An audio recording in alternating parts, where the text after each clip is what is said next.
The global pandemic has hit everyone hard, especially foreign countries and their economies. But BBC reports that it will take years for the United States to recover from the recent pandemic and the side effects that it's had on our economy. When posed with the question of whether a fiscally conservative approach to COVID-19 relief would hurt the economy or not, I say it wouldn't. In times like these, we need to have faith in the people and we need to support them more than ever. I'll be exploring this by focusing on how a relief package will prompt growth, how it will encourage consumer spending, and finally, how it will generate jobs in the long run. To start, according to Anthony Laporto, a New York City pub owner, he's never known it's so bad. He has it on the joint of a corner of New York Street, and for years his bar has been packed with people. But even in the summer, he would only see a few patrons a day. People were low in spirits and low in money. So what does that relate to prompting growth? Well, Jerome Powell, the head of America's primary bank, says that the severe downturn can be easily reversed with investments into the American people.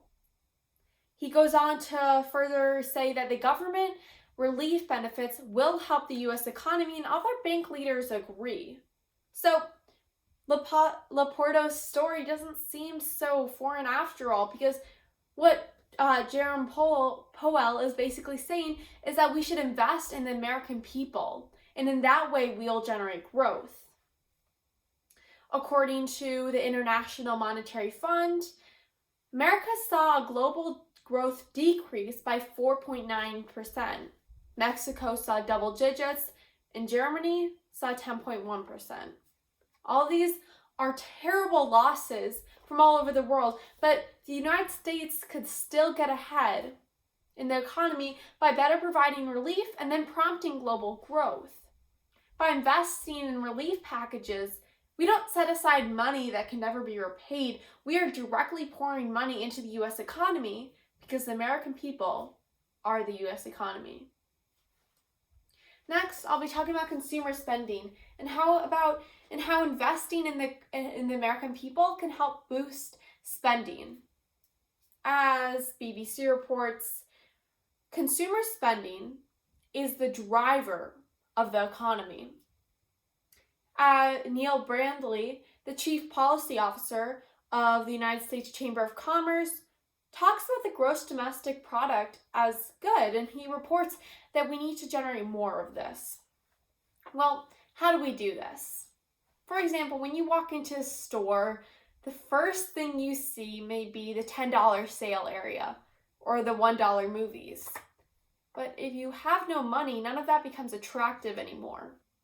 So people stop buying the $1 movies or the $10 sales, and soon you have what the International Monetary Fund reports as a 10.7% decrease in consumer spending compared to only 9.5% decrease in 2019.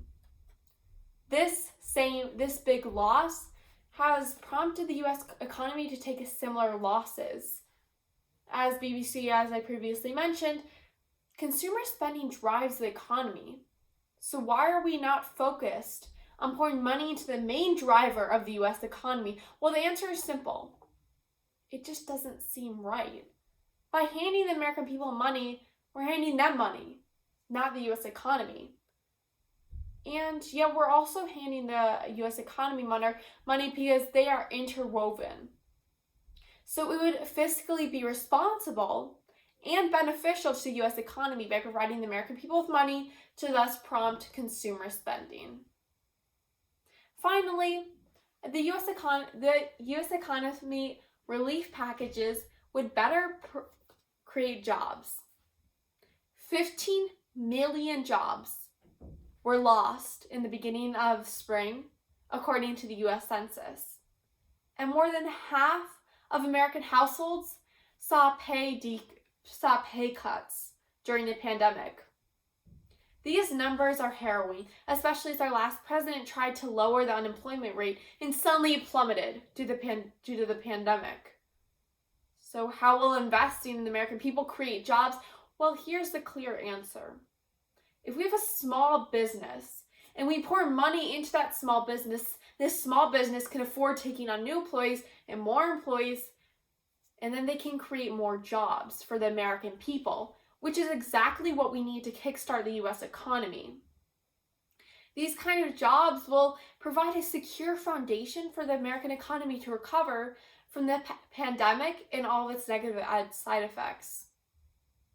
This year, my mom worked at Theta Care, and some of the top officials like the CEO and the CMO took massive pay cuts, as much as 40%, just so they could keep their hospital afloat and prioritize what mattered the most.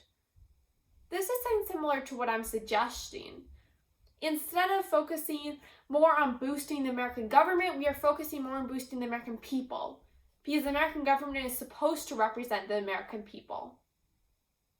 All in all, it would be fiscally responsible and prudent to invest in the American people and offer stimuluses and relief packages.